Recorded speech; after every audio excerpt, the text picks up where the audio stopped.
ഭയങ്കരമായിട്ട് ഇരട്ടത്തരം സമയത്ത് എൻ്റെ ലൈഫിലോട്ട് വെട്ടം കൊണ്ടുവന്ന ഒരാളുണ്ട്. മറ്റുള്ളവരെ ഇത്രയൊക്കെ കളിയാക്കിയാലും കുറ്റപ്പെടുത്തിയാലും ഇന്ന് സോഷ്യൽ മീഡിയയിൽ തിളങ്ങി നിൽക്കുന്നൊരു താരമായി രേണു സുധി മാറിക്കഴിഞ്ഞു.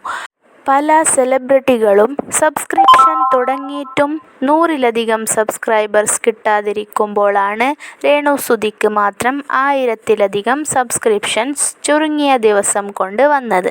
അതിൽ നിന്ന് തന്നെ ലക്ഷങ്ങളാണ് രേണു സുധി ഒരു മാസം കൊണ്ട് സമ്പാദിച്ചത്.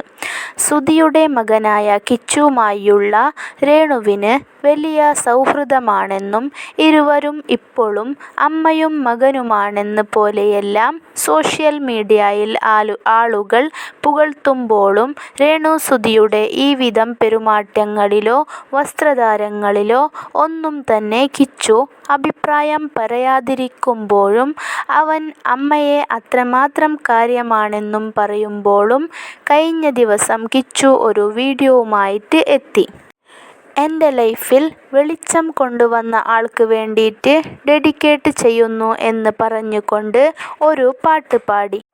ആ പാട്ടിൻ്റെ താഴെ അത് അമ്മയല്ലേ, രേണു സുധിയല്ലേ എന്ന് ചോദിച്ചപ്പോൾ അയ്യോ എന്ന് പറഞ്ഞ് കളിയാക്കി തൊഴുങ്കയോടെ നിൽക്കുന്ന കിച്ചുവിൻ്റെ കമൻറ്റ് വലിയ രീതിയിൽ പ്രേക്ഷകരെ ശ്രദ്ധയിൽപ്പെട്ടു.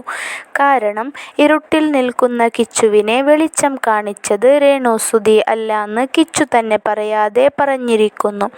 ഇവർ തമ്മിൽ ഇപ്പോഴും വലിയ സൗഹാർദ്ദത്തിലാണെന്ന് സോഷ്യൽ മീഡിയയിൽ കാണിക്കുന്നുണ്ടെങ്കിലും അത്ര വലിയ സ്നേഹവും സപ്പോർട്ടൊന്നും ഇല്ലെന്ന് ഇതിലൂടെ തന്നെ മനസ്സിലാക്കിക്കൂടെ. എല്ലാ ആളുകളെ കാണിക്കാൻ വേണ്ടിയുള്ളൊരു ഷോ മാത്രമല്ലേ എന്ന് പറഞ്ഞുകൊണ്ടാണ് ഈ വീഡിയോക്ക് താഴെ നിരവധി കമൻറ്റുകളുമായി പ്രേക്ഷകർ എത്തിയിരിക്കുന്നത്. ഈ വീഡിയോ കണ്ടിട്ട് ഇതിൻ്റെ താഴെ നിങ്ങളുടെ അഭിപ്രായവും കമൻറ്റിലൂടെ അറിയിക്കാൻ മറക്കല്ലേ.